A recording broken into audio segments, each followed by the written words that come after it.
علماء دین چونکہ قرآن و حدیث کے ماہر ہیں، اس لیے اور تمام احکام پر، تمام قرآنی آیات پر اور تمام احادیث کے ذخیرہ پر ان کی نظر ہے، اس لیے ان کا حوالہ مستند بھی ہے، معتبر بھی ہے اور حجت بھی ہے اور سند بھی ہے۔ اس کے بعد علماء دین کیوں ضروری ہیں؟ علماء سے رابطہ کیوں رکھا جائے؟ ہم خود کیوں نہیں پڑھ سکتے؟ کتاب لیں بازار سے، اس کو دیکھ کر پڑھ لیں، حدیث کی کتاب لیں، اس کو دیکھ کر حدیثیں پڑھ کے عمل کرنا شروع کر دیں۔ علماء کے پاس کیوں جائیں؟ علماء کی کیا ضرورت ہے؟ علماء تو اختلاف کرنے والے ہیں، فرقہ واریت پھیلانے والے ہیں، علماء کے پاس کیوں جائیں؟ اور یہ انسان کے ذہن کو اپیل کرتی ہے یہ بات، اور انسان سوچتا ہے کہ واقعی یہ شخص خیر خواہ ہے، یہ ہمارا محسن ہے، یہ ہمارا ہمدرد ہے۔ واقعی ساری خرابیوں کی جڑ علماء کرام ہی ہیں۔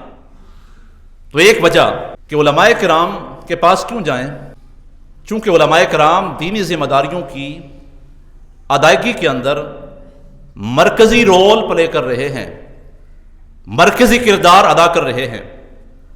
مرکزی کردار علماء دین کا ہے۔ علماء کرام ہی جو نماز، روزہ، حج، زکوٰۃ اور دیگر عبادات کے طریقے ہمیں سکھاتے ہیں۔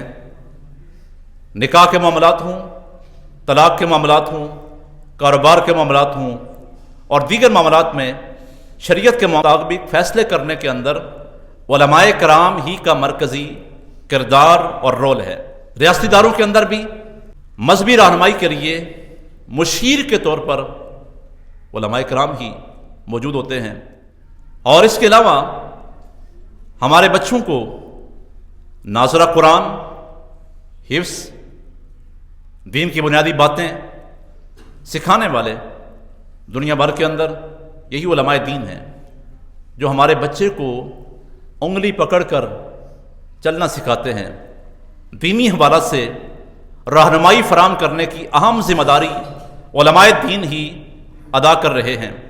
اس کے علاوہ تجوید و قرات، فقہ، تفسیر اور حدیث کے علوم بھی سکھانے والے علماء کرام، دینی اداروں کا قیام عمل میں لانے والے علماء کرام، جہاں سے ہمارے بچے دینی علوم سیکھتے ہیں، دینی کتب اور مواد فراہم کرنے والے علماء کرام، تفسیر لکھنے والے، حدیث لکھنے والے، شروحات کرنے والے، فقہی مسائل بتانے والے، لکھنے والے، یہ سب کچھ احادیث مبارکہ ہم تک پہنچانے والے، یہ سب کچھ علماء دین ہیں، جنہوں نے ہم تک تمام ذخیرہ دین کو پہنچا دیا ہے۔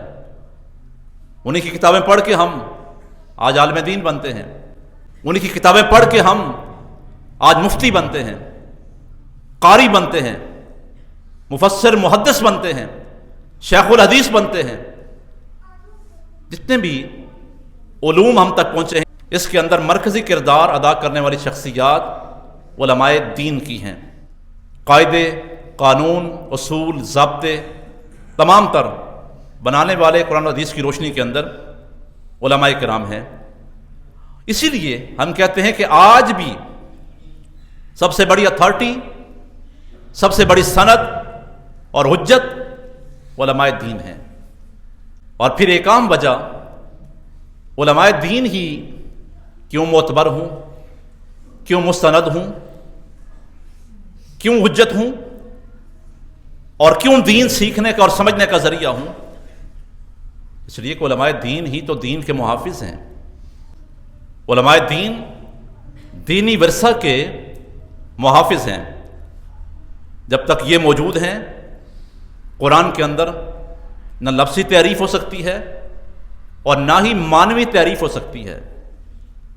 اسی لیے جو شخص نے بھی قرآن کے اندر لفظی تعریف کرنے کی کوشش کی یا معنی کو بدلنے کی کوشش کی، علماء دین میدان میں آئے اور اس کی مذموم کوشش کو ناکام بنایا۔ آج بھی یہ سلسلہ جاری ہے۔ فتنے کو آج کی پیداوار نہیں ہے.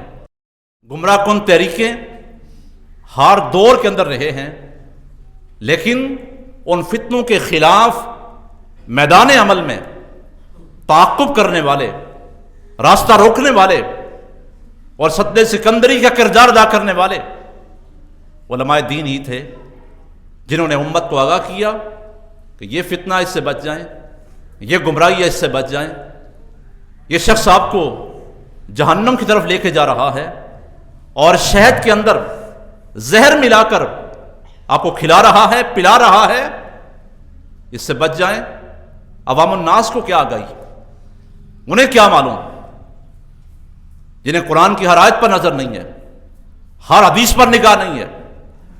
تو یہ علماء دین ہیں جنہوں نے ہر دور کے اندر دین کے خلاف سرگرم عمل شخصیات کا مقابلہ کیا اور امت کو ان فتنوں سے آگاہ بھی کیا اور بچایا بھی.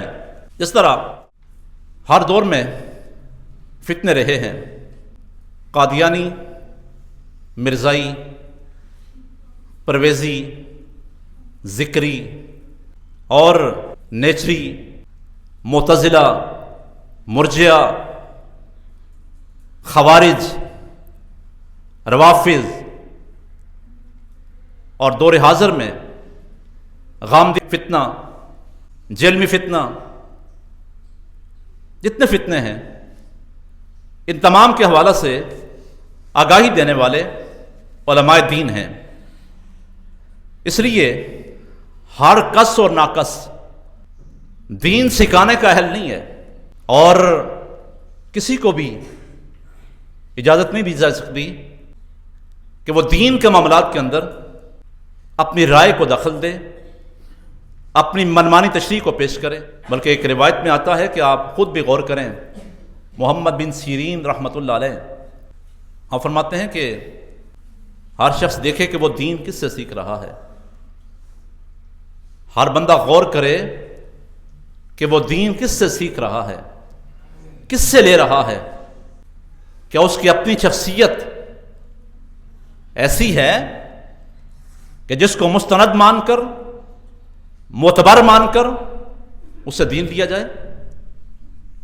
ہر بندہ غور کرے کہ وہ دین کس سے سیکھ رہا ہے.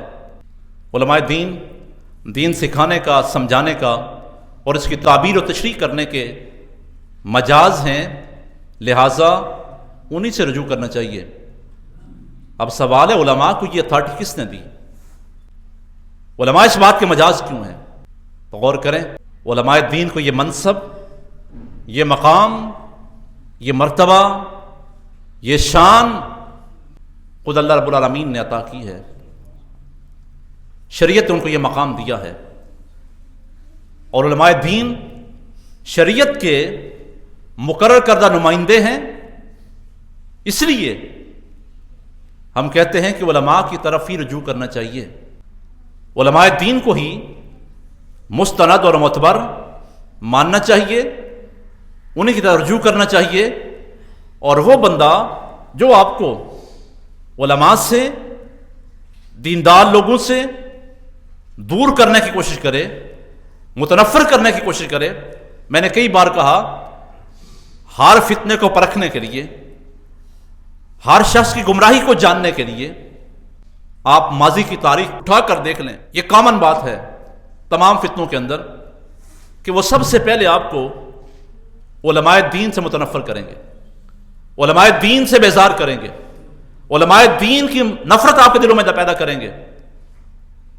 اور جب مرزا قادیانی کی آپ کتابیں پڑھیں اور اس نے اعتراف کیا اس بات کا، اس نے کہا اگر بر صغیر پاک و ہند کے اندر علماء دین نہ ہوتے تو یہاں کے تمام کلمہ پڑھنے والے لوگ مجھے قبول کر لیتے. اس کی اس بات کے اندر آپ غور کریں اور پھر علماء کی اہمیت کو، ضرورت کو، افادیت کو پھر آپ سمجھیں.